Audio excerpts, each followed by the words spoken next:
dads of school-age kids. I tell parents, you're like a training wheel on a bike. Your job isn't to make the bike move. Your job is to keep the bike upright. Those of us who are the true educators, we really want to be given the opportunity to educate the whole child. We can get free college degrees based on all of the opportunities that are out here and available to our students. Oftentimes, as parents, I think we want to protect our kids, but I think one of the greatest gifts we can give them is allow them to experience adversity. Yeah. Here's your host, Danita Bailey. My three sons are now in school, and we're... Well, welcome to School Days, help for moms and dads of school-aged kids. I'm Danita Bailey.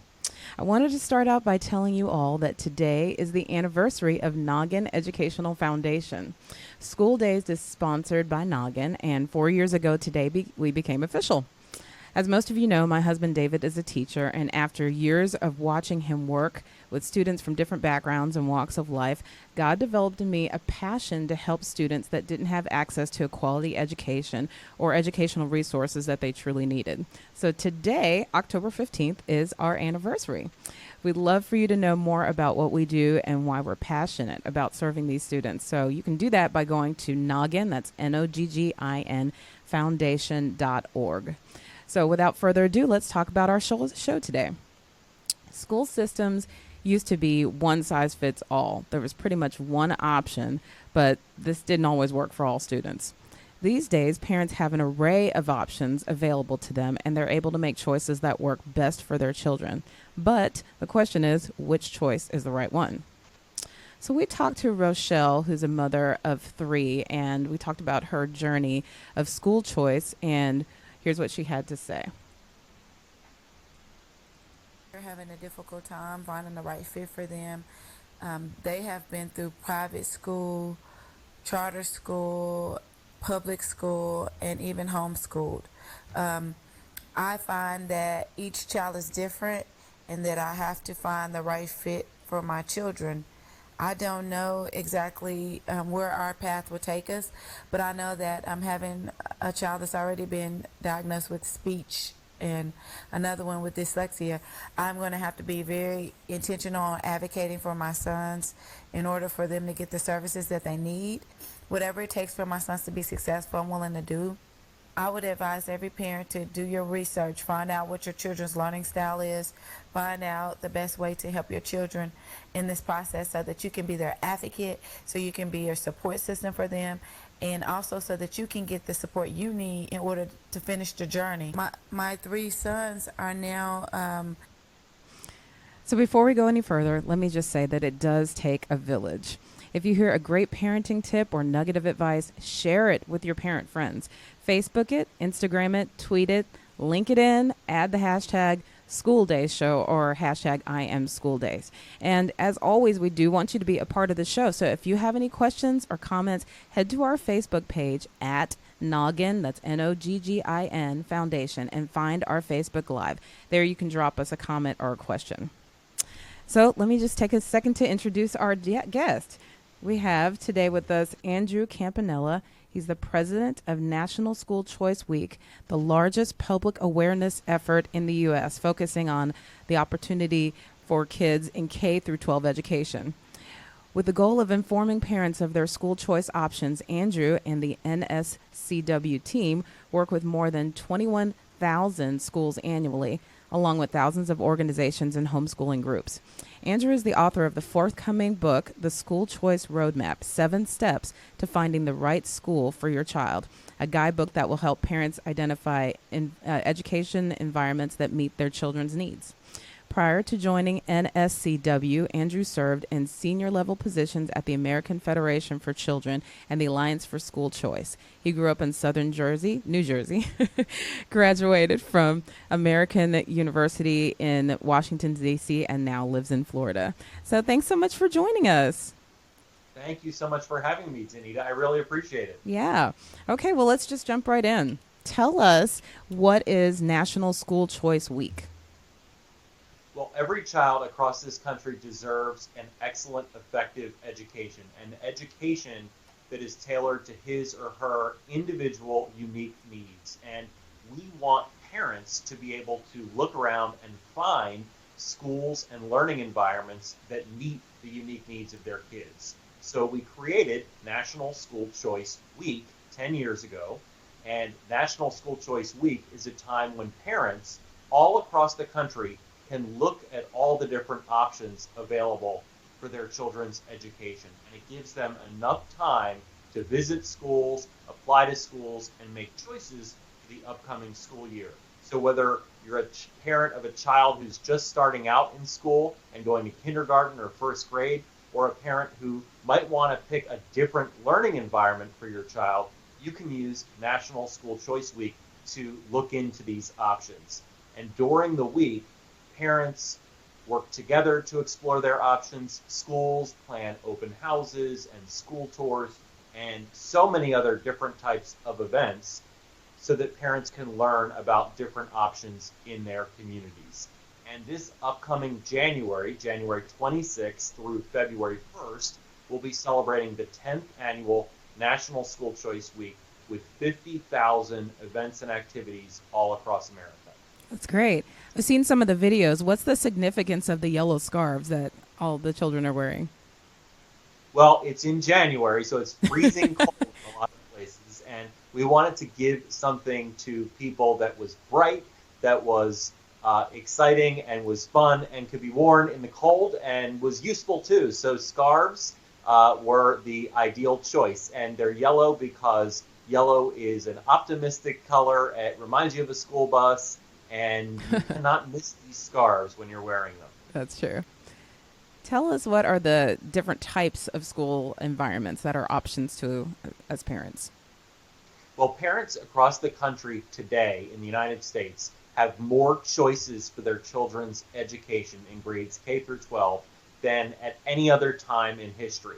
And so you have traditional public schools, and within traditional public schools, there are more options to choose schools in your district or even outside of your district. There are public magnet schools, which are theme-based. They're public schools. They're free to attend also. Those schools focus on things like math, science, technology, the arts. There are public charter schools. They are also free to attend, public. No tests required to get into charter schools. Charter schools often focus on specific curriculum or instructional styles. You have online public schools where a teacher works with students via computers and telephones and sometimes in-person meetings. They are available in about half of U.S. states. You have private and religious schools. Some schools that are private have no faith. Some are faith-based. Some are expensive, and some are affordable. And there are scholarship opportunities, both private scholarships and publicly funded scholarships, all across the country for parents who want to send their kids to private schools. And of course, you have the original school choice, which is homeschooling. And parents can homeschool their kids in any state across the country. Homeschooling is legal, and there are more resources and networking opportunities for homeschooling families today than there ever have been before. So to just recap, there are 6 options available to most families across the country right now. Traditional public, public charter, public magnet, online public, homeschooling, and private. Why is school choice even a necessary thing? Why isn't your neighborhood school going to be the best choice for you? Well, just think about your community and think about things like parks or grocery stores. You have probably a few different parks that you could go to. Maybe you want to go to a park where there's fishing, or maybe you want to go to a park where there's hiking. There are different types of parks because people have different types of interests. Think about foods at the grocery store. Go down the bread aisle. There are so many different types of bread because everybody has different preferences and dietary needs. Schools are no different. What might be a great school for one student might not be a good fit for the child next door. And that's not a knock on the school. That is also not a knock on the student. It is simply because every child is unique. Every child has different learning styles, responds differently to different instructional strategies, thrives in different types of environments. So when you have school choice and give parents the opportunity to look at all their options and make a good decision for their children, you're better able to pair up individual students with schools that meet their needs. So it's just as simple as that. Just like parents make choices every single day in dozens of different ways in every other aspect of life. You mentioned the 6 different choices. Does school choice also pertain to choices within your local school districts? Is there open enrollment options for most of the districts across the country? Absolutely. And one of the biggest myths about school choice is that it is somehow a policy that's designed to detract from or dissuade people from choosing schools within the traditional public school system.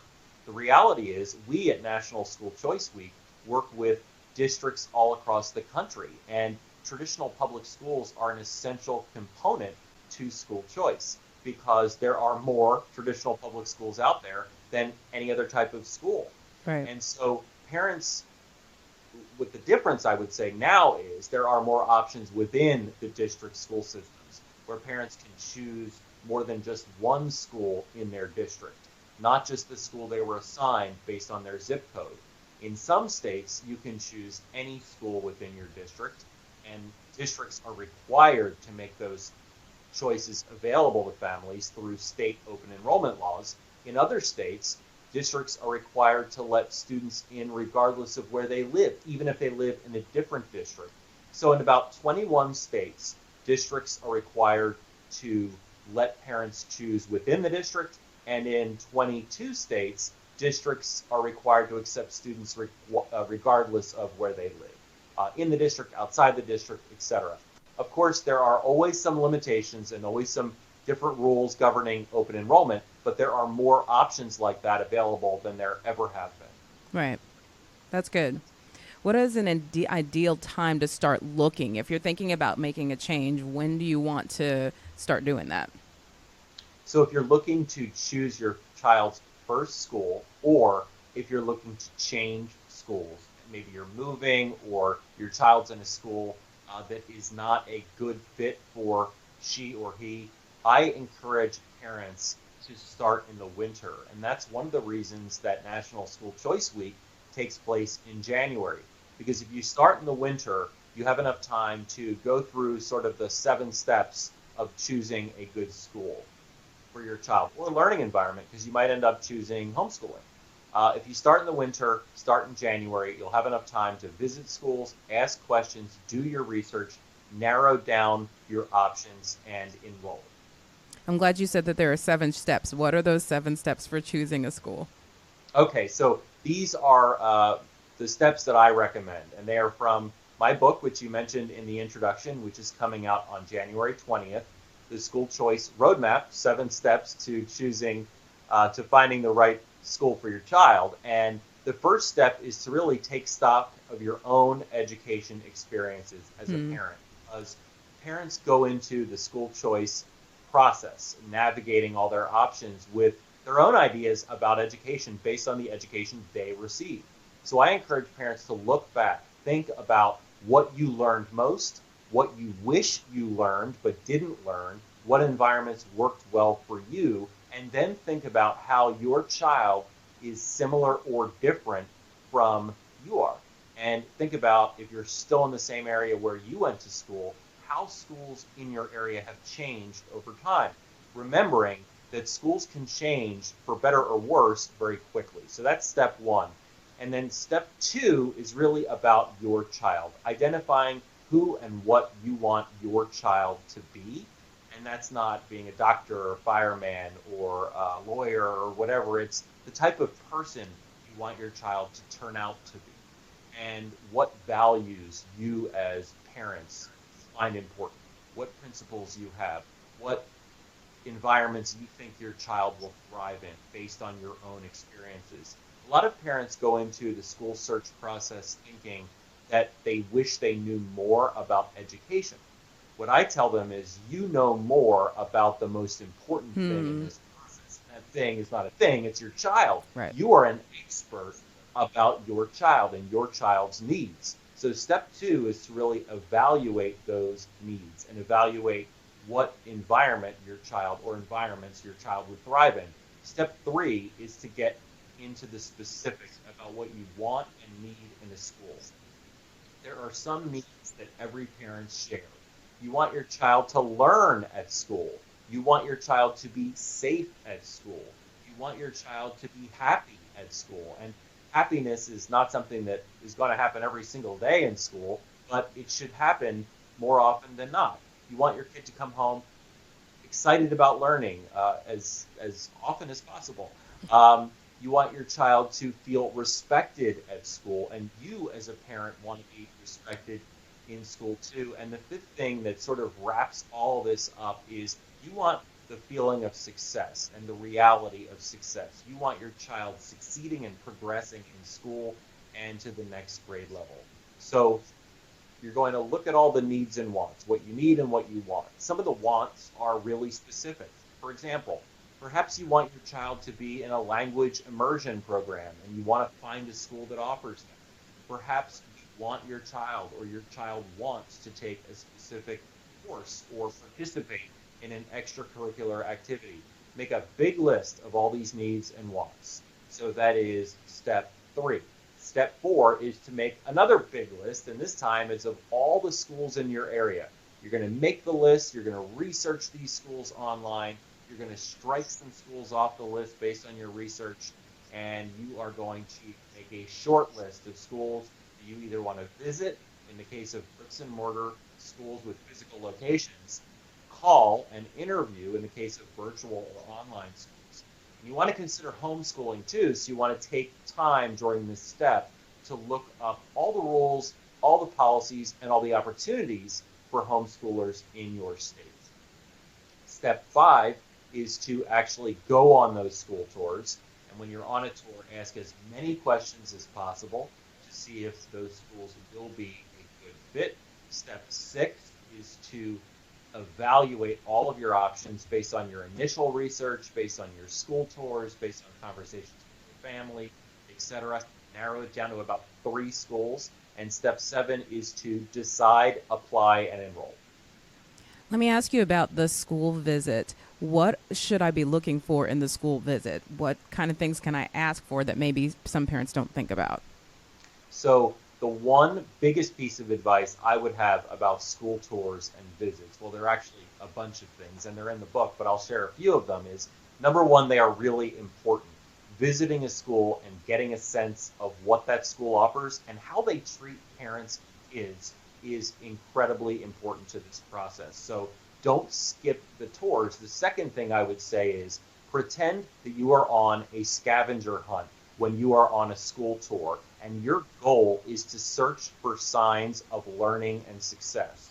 Obviously, when you're touring something, whether it's a house, an apartment, checking out a car, something like that, you're automatically attracted to looking at things like, well, do I like the way the building looks? Do I like the way the walls are decorated? Do I get a good first impression? And those things might be important.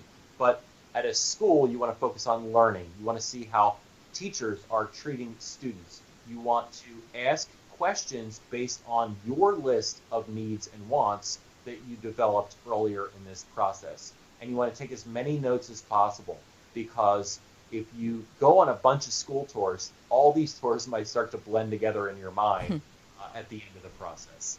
Is it appropriate for me to ask to sit in on a class? Absolutely. It totally is appropriate. Now, some schools have different rules and they might not allow it for an extended period of time, but there is nothing wrong with asking to sit in on a class as long as you're not going to disrupt the class. I think it's, the longer you can spend in the school getting a sense of how things work, the better. That's why I personally think that individual tours or tours with groups of parents can be helpful or as an add-on to an open house, because open houses are usually at night. They're very helpful, they're valuable, they're interesting, but you want to see what your child will experience day in and day out at that school. Does it make sense to ask the administrators to refer you to some parents at the school? Yes. So I encourage parents to check references of schools, and there are a few different ways to do this. You can find out through your own networks, parents that you know who send their kids to school. You can use the internet, find families that way. You can ask the school for references. Remember, of course, that any school is going to give you the best possible references. Exactly. So using your own networks might be better. And also remember this, when parents choose schools for their kids, they often, in some cases, will be hesitant to tell other families that they think they made the wrong choice. So in the book, there are questions that I encourage you to ask when you're checking those references so that you can get as honest of answers as possible. Because if you just ask, do you like it here? Are you glad you made this choice? You might just get some generic answers that might not help you get to the bottom of whether or not that school will be a good fit for your daughter or son. When I'm making a list of the schools that I'm considering, I might have a tendency to not put some schools on the list for one reason or another. What do you think about doing that?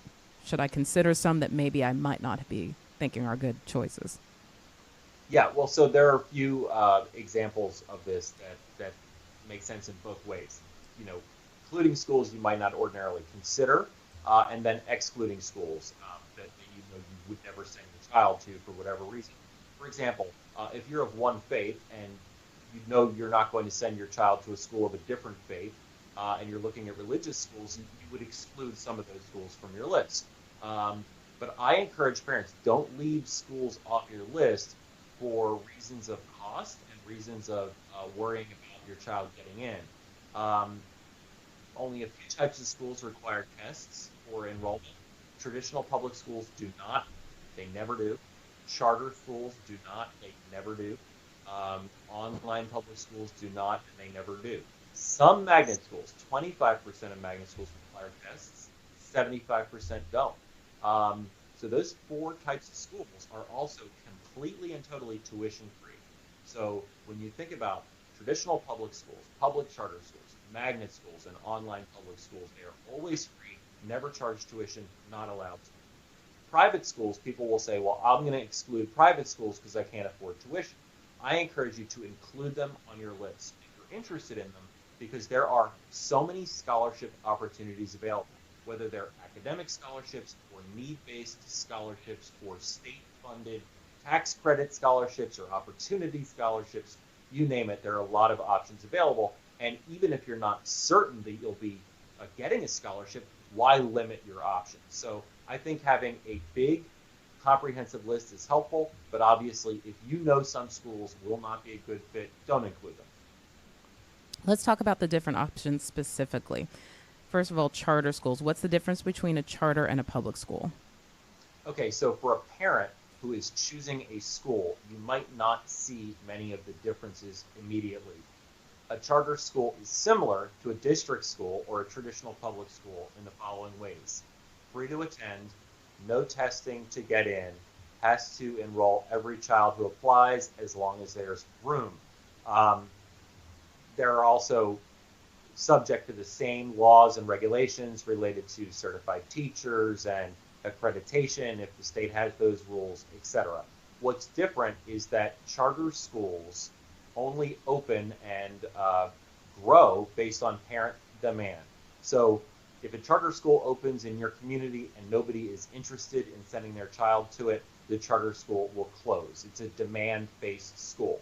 Nobody is ever assigned by a district to attend that school. Charter schools succeed in communities because they offer something that is unique, different, or appealing to families in that area. So for example, every charter school in the country is founded on an individual or unique idea.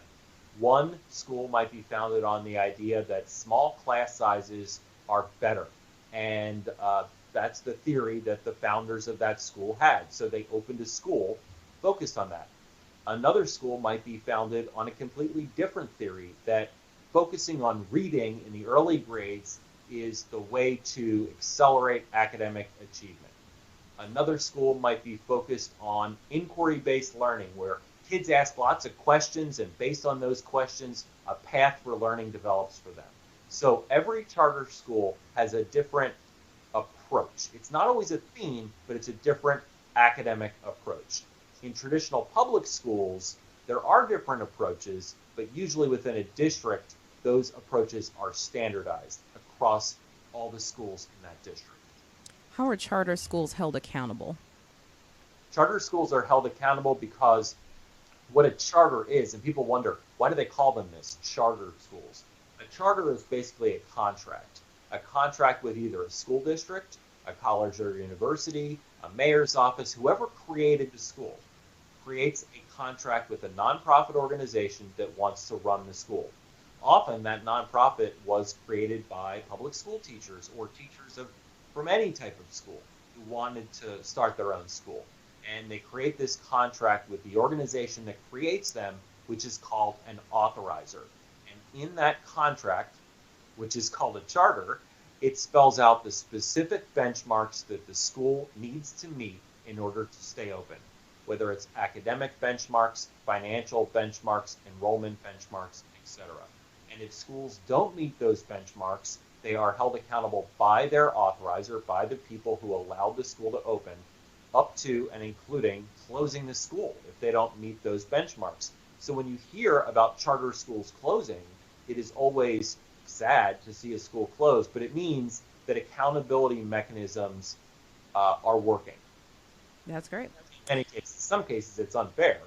But in a lot of cases, when schools close for academic reasons or lack of interest, lack of enrollment reasons, it means that the accountability system has reached the point where that school is no longer, the authorizer is no longer willing to contract with that nonprofit to run the school. Interesting note that I didn't realize, New Orleans has become the first school district in the country to have all charter schools in New Orleans, I guess ISD. So how did this come about, and is it working for students? Well, I think that first how it came about after Hurricane Katrina and the immediate need to rebuild a school system in a city that was ravaged by a terrible storm. And so the quickest, most efficient way to rebuild a school system there was to have independent charter schools open and create a entirely choice-friendly district. There's also a private school choice program in New Orleans that serves families as well. Is it working? That's up to individual parents to decide.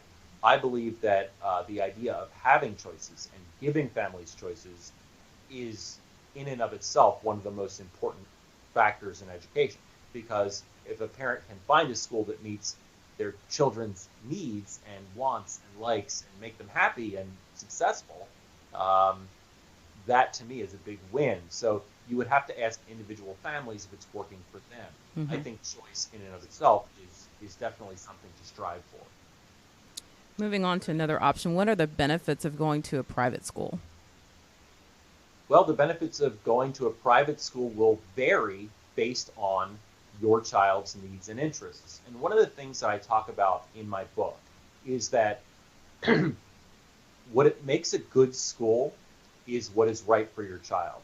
And I don't personally believe that there is any one type of school that is better than the rest. So if I thought there was, I'd be honest and tell people that I thought that traditional public schools were better than charter schools, or that charter schools were better than district schools, that private schools were better than magnet schools.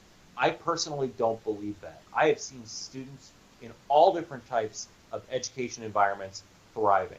What matters most is what works for your child. The label of a good school or a great school really only matters if it is a good school or a great school for your daughter or son. There are so many different reasons that parents might want to choose a private education.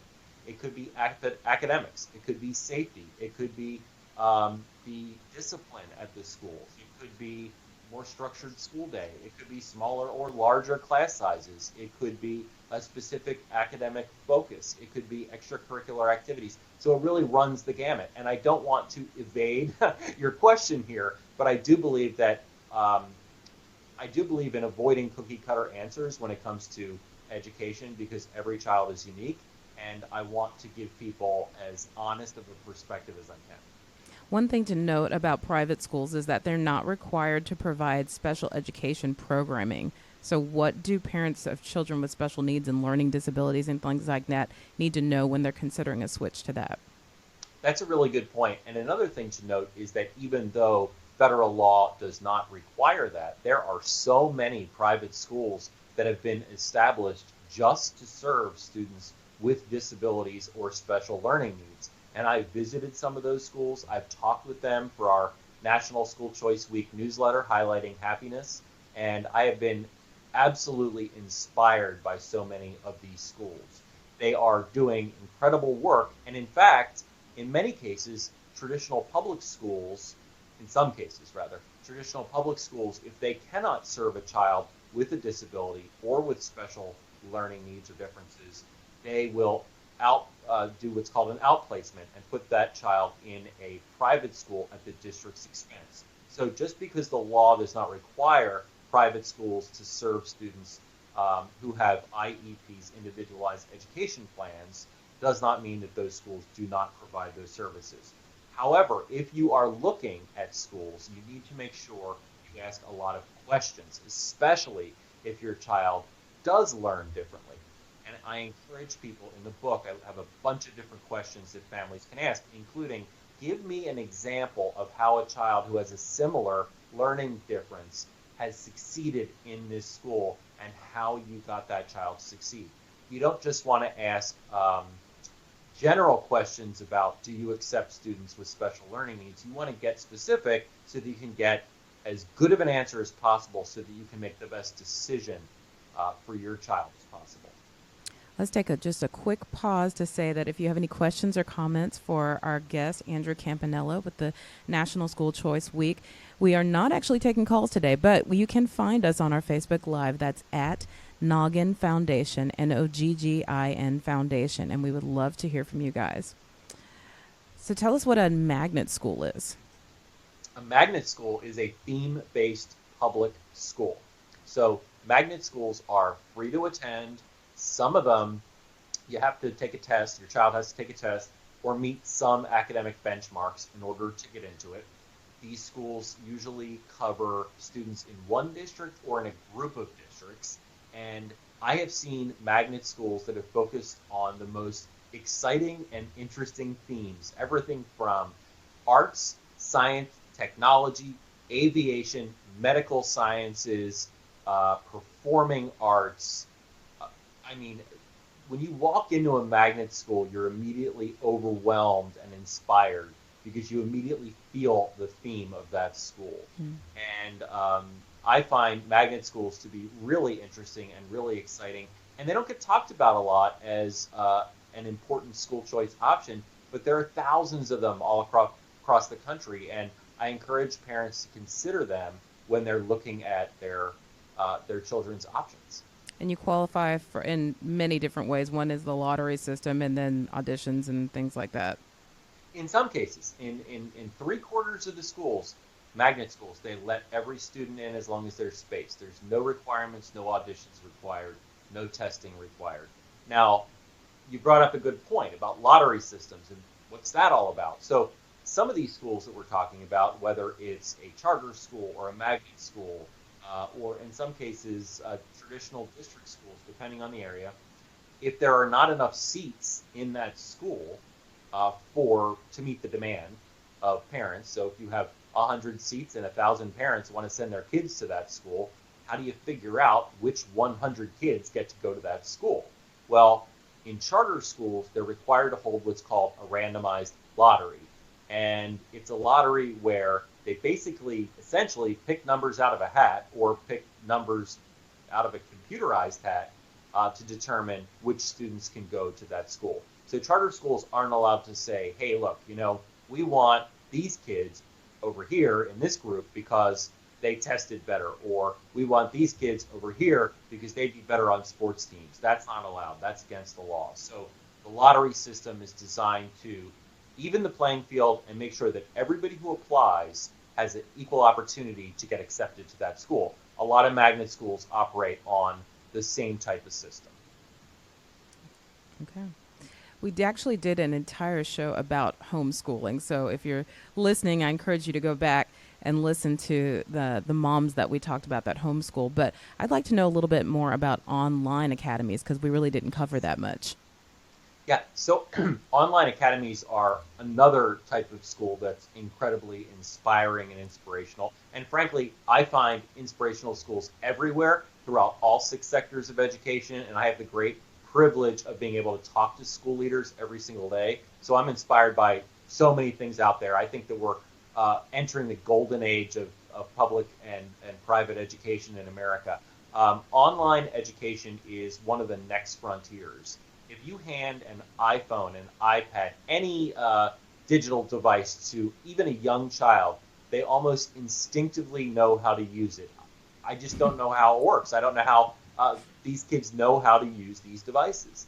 So kids are learning at an early age how to learn using technology, and online schooling is a way to harness that knowledge and understanding of technology for the sake of knowledge acquisition, learning.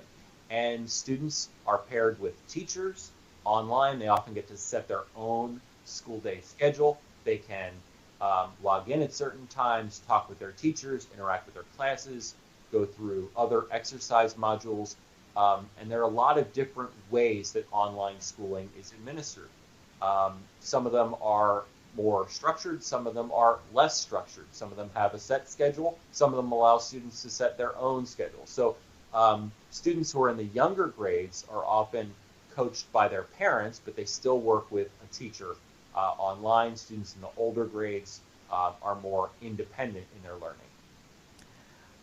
Is there a cost associated with these, or does it No, just depend? in fact, they're online public schools, so they're tuition free, and in many cases, if not most cases, the school will provide students with the equipment they need. So computer, devices, and in some cases, internet access for their home, so that there are no barriers to the child attending that school.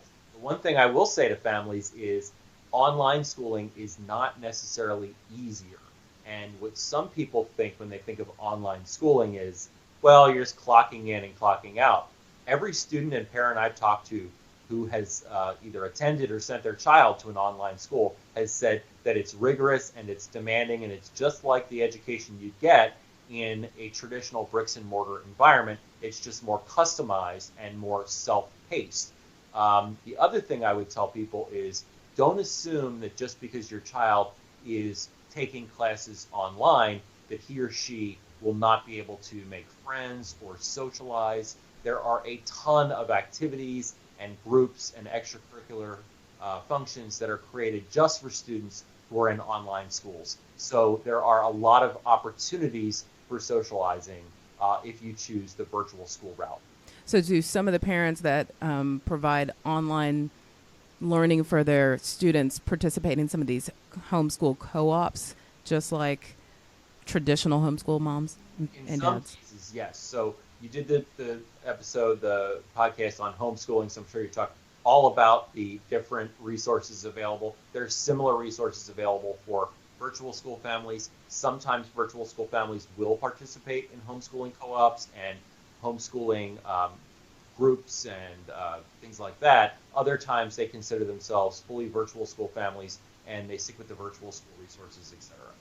Does a degree from an online school carry the same weight as a traditional school degree when you're applying for colleges? Great question. The answer is yes. And I would also tell parents, when you're looking at schools, there's a whole section of my book that has questions and answers. This is one of them.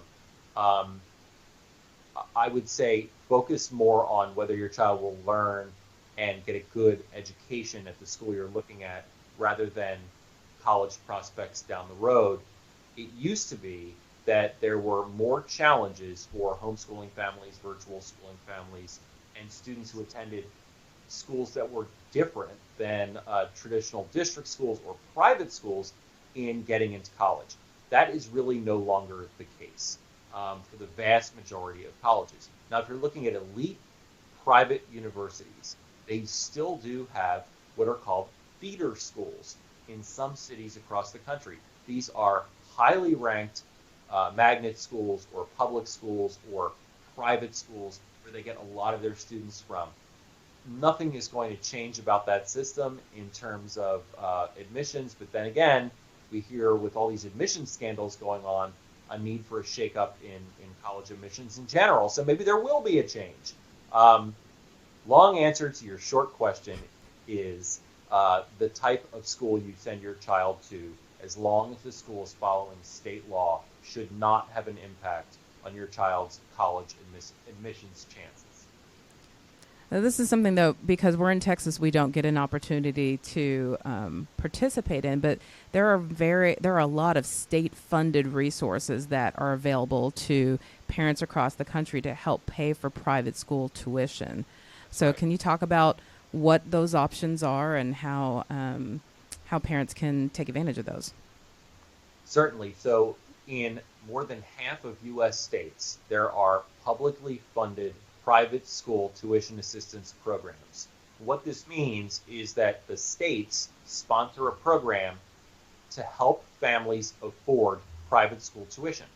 And usually these programs are for families who are in lower or middle income brackets, or families of students who have special learning needs.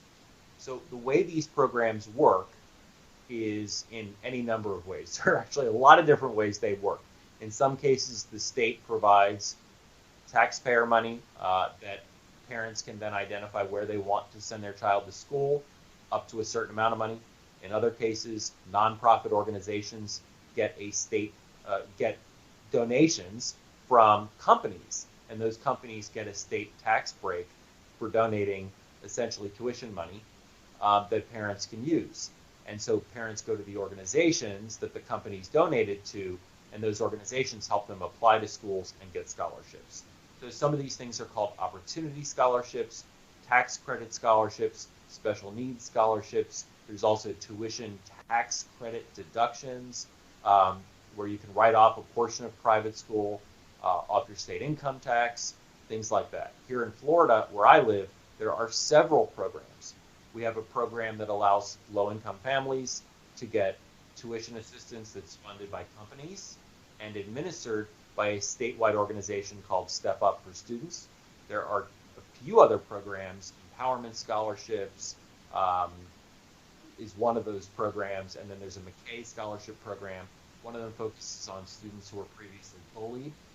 Another of those programs focuses on students who have special learning needs and would be eligible for private school education through the McKay program. So every state is different in how they administer the programs. The bottom line, though, is these programs, in addition to privately offered scholarships, provide a way into private schools for families who otherwise wouldn't be able to afford them.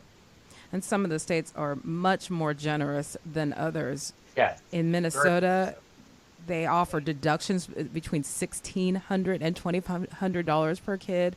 In Wisconsin, It's $4,000 to $10,000 per kid.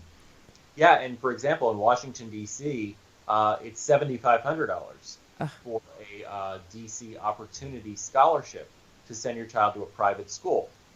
The program is restricted to students from very low-income families, which is beneficial to students in those families, but it is a generous scholarship. Florida has relatively generous scholarships too. In other states, parents have to pay some, and the scholarship covers the rest. But the goal of these programs has been to open the doors of private education to students who want to go to private schools, whose parents want them to go to private schools, but who otherwise would not be able to afford it. This is not a way for families who are already well off, already sending their kids to private schools to get some extra money in their pocket. That's not how these programs work. But I would encourage parents, even if you don't live in a state that has these programs, look at private scholarships. There are great organizations, and I'm going to list two of them. One is called Children's Scholarship Fund. They give away tens of millions of dollars every year in scholarships to low and middle income families so kids can go to private schools. Another one is called ACE Scholarships. They give, I believe, tens of millions of dollars also to students so that they can go to private schools. In addition to those organizations, individual schools have tuition assistance, local organizations do. So don't limit your search initially based on whether or not you think you could afford school. I heard you mention parents can qualify for low income, special needs. Also, another one is if you're in a district with a failing school. Right. And Some states have those programs with they're called you know, failing school voucher or scholarship programs. I'm not a fan of the term failing school because you know, schools do change, but some policies are written that way. State policies are written that way. Are there also options for military families? In some states, that is a great question, and that is one of the things that I know people in Congress are working on right now, is trying to expand choice and opportunity for military families, because it's very important, especially with the number of transitions that many students and kids in military families have to experience, and the different learning environments that they have to go to. So there's a lot that goes into making a good choice for your child. And a lot of these programs are for parents from low-income families.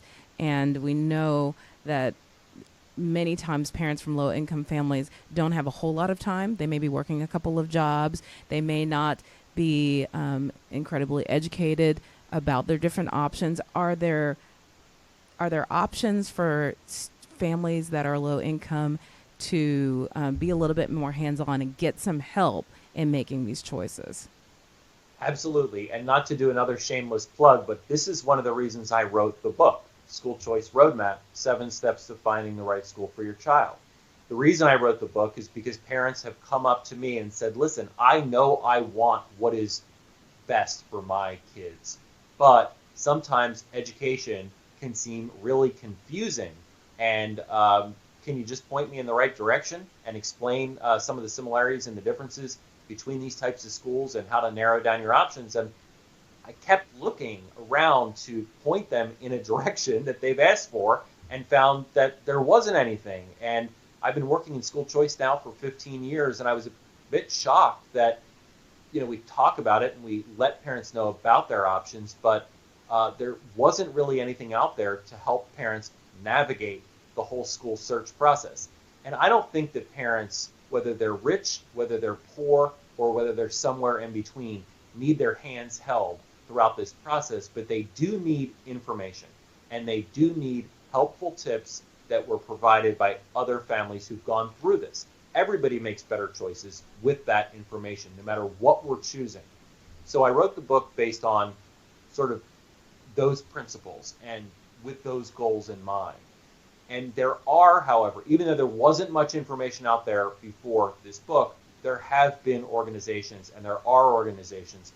For example, in Texas, an organization named Families Empowered does a great job walking parents through the school search process, helping them out, helping them identify schools that will work for their kids. And there needs to be more organizations like Families Empowered across the country, because they do incredible work. Is there a fee that is paid for that service, or is it a nonprofit? There are about a dozen organizations like Families Empowered across the country. They're usually in major metropolitan areas, and none of them that I know of charge a fee in any way. They're nonprofits designed to help families from low-income families with these choices and help them navigate the process. But I'll also say that when we look at school choice overall, the options that we've talked about are for all families. So whether you're lower income, working class, whether you're middle class, whether you're upper income, traditional public schools, public charter schools, public magnet schools, online public schools, private and religious schools, and homeschooling are all options that could be available for your family. So school choice is not a matter of just providing support for one demographic or another. It is for everybody and every family, because every child learns differently. Many of the supporters of school choice have said that the importance of having options for families is partially to help improve school districts. Do you think that that has been the case? Has it forced the public school districts to improve and provide better services to their students? Well, here's how I'll answer that. I'll say yes to that, because I think that having more choices helps all schools improve, not just traditional public schools. This idea that having as many choices available as possible will sort of put competitive pressure and force schools to improve assumes that the schools need to improve. In some cases, maybe they do. But I think that it helps all schools get better because they're more responsive. So a public charter school benefits from the competitive pressures of options and choice. A magnet school will, a private school will. We have seen improvements across all sectors of education because parents have more options and opportunities. Now, there is still a long way to go. There are places in this country where families do not have enough choices. And there are some states where there are few, if any, choices available.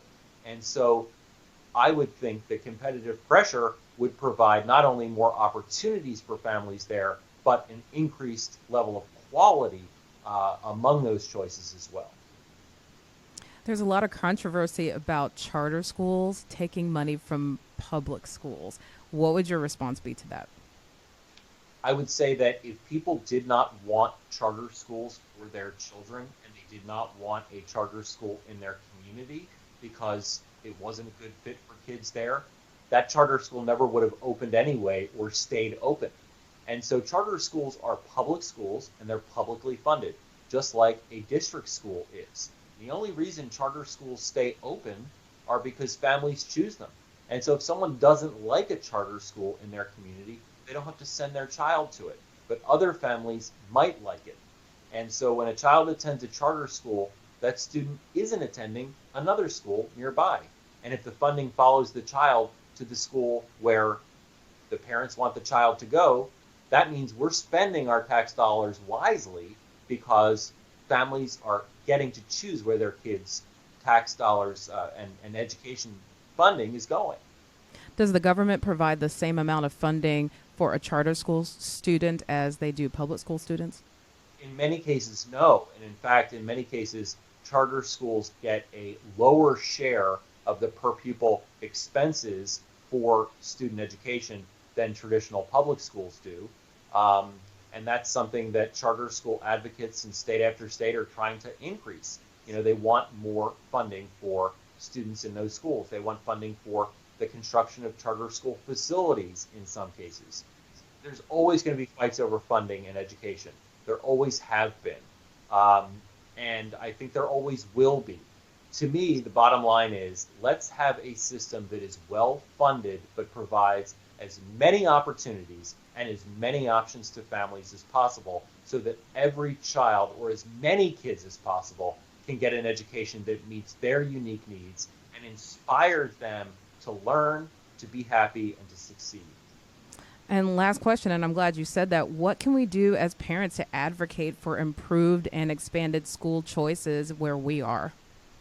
Well, the first thing I would say to do is, number one, if you're asking this question, you're already likely involved, but be as involved in your child's school as possible. That is so important. Read to your child, work on your child's homework with them, get involved in school if at all possible, and not just at fundraisers. You know, get involved in the learning side of things.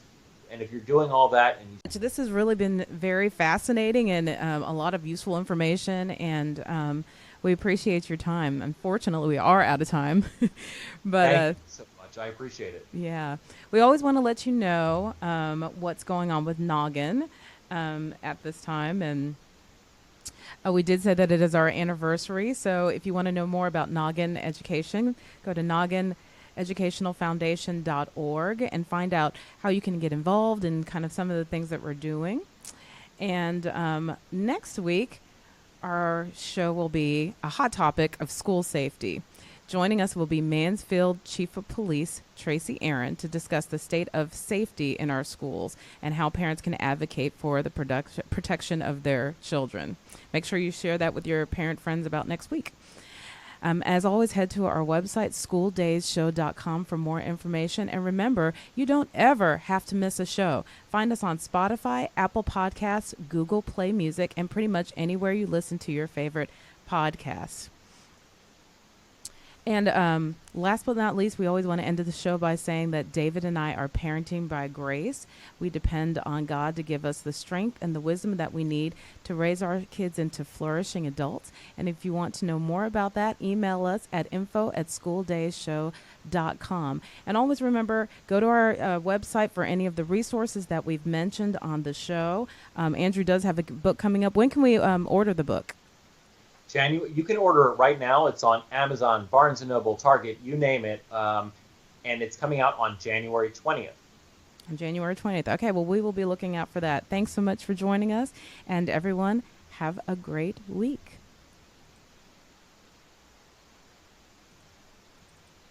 My three sons. School Days is sponsored by Noggin Educational Foundation. At Noggin, we provide free educational resources to students from low-income families and support to their parents like the preceding broadcast. School Days is made possible by the generosity of listeners just like you. Please consider donating to Noggin at Noggin, Noggin, foundation.org. Hey, what's up? This is your boy Tony. And this is Isaiah. Catch our show